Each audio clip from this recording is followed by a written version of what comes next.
Bonjour cher réseau, au cours de cette nouvelle mini-capsule de la série 5 minutes de performance, on va traiter le sujet du management visuel. Une question, quel type de mémoire vous favorisez?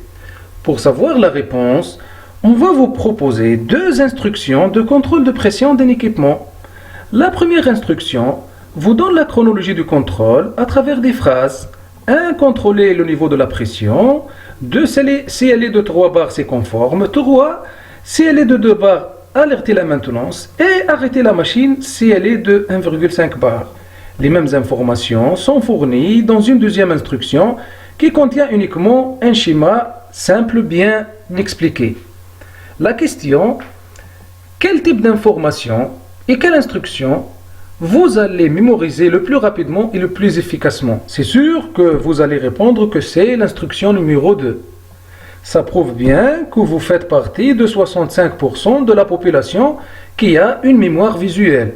Ceci va nous conduire à lister les objectifs du management visuel qui sont faciliter et accélérer l'apprentissage, détecter les dérives par rapport aux objectifs, identifier facilement les causes des problèmes et adopter des solutions visibles à tout le monde.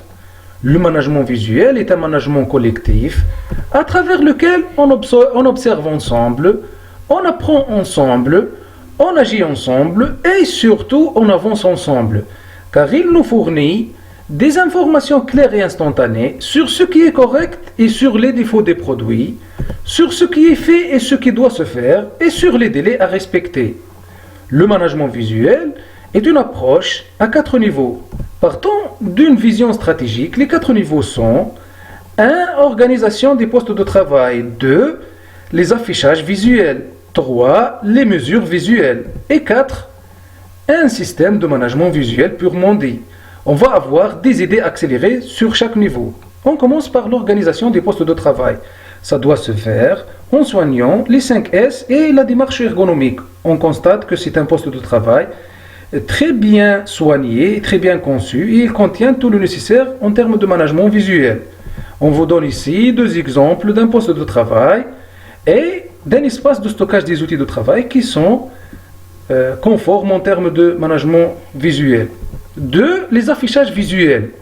Sur ce poste de travail, on a mis tout le nécessaire pour avoir l'information instantanée afin de réussir l'exécution des tâches telles que instruction de travail, checklist TPM et tableau d'affichage. Le tout est visible par l'opérateur. L'affichage visuel aussi doit se faire dans une zone de communication dans laquelle on peut avoir une idée claire sur la productivité, la sécurité, la qualité et les délais. 3. Les mesures visuelles. Ça se fait à travers des tableaux de suivi pour suivre heure par heure ou jour par jour ou même mensuellement les niveaux de performance tels que production, qualité, stock et délai de livraison. Ça peut être fait à travers des tableaux qu'on va les remplir manuellement, comme ce tableau-là qui va nous permettre d'avoir une idée sur l'avancement de la production heure par heure, une idée sur le nombre des pièces conformes et les pièces non conformes, et on déduit les temps dédiés aux pauses ou aux réunions. Comme ça peut se faire à travers des systèmes ondes informatiques automatiques pour suivre les performances. 4. Le management visuel, qui consiste à utiliser les informations fournies par les visuels pour prendre quotidiennement des décisions. Ça va se faire à travers des réunions terrain, à travers des audits et à travers les Gemba Walk. Les règles d'un bon management visuel, c'est qu'il doit aller à l'essentiel et ne pas se perdre dans les détails. 2 directives à ce niveau.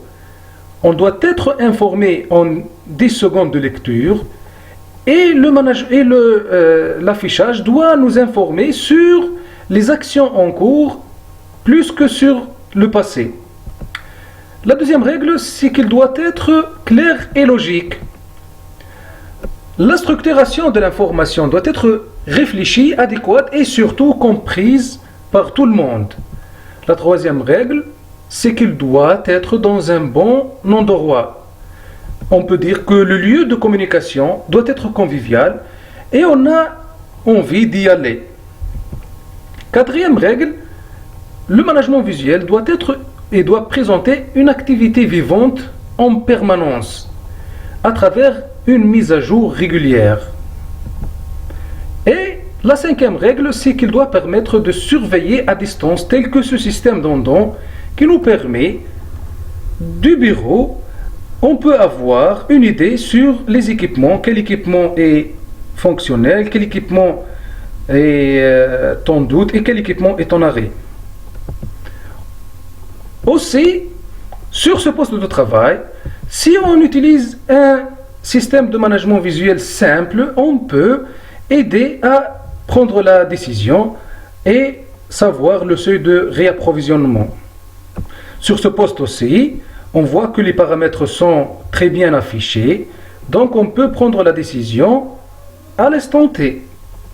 Ceci était une partie d'une formation qui traite entre autres les étapes d'une démarche de management visuel, les bonnes pratiques de la démarche 5S, les techniques d'implication des collaborateurs dans la démarche de management visuel, avec des recommandations techniques et d'organisation.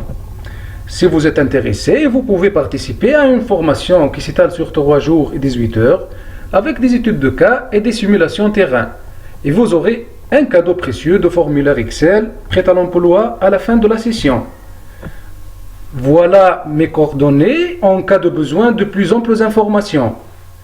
Notre chaîne YouTube nécessite vos réactions, vos inscriptions et vos partages.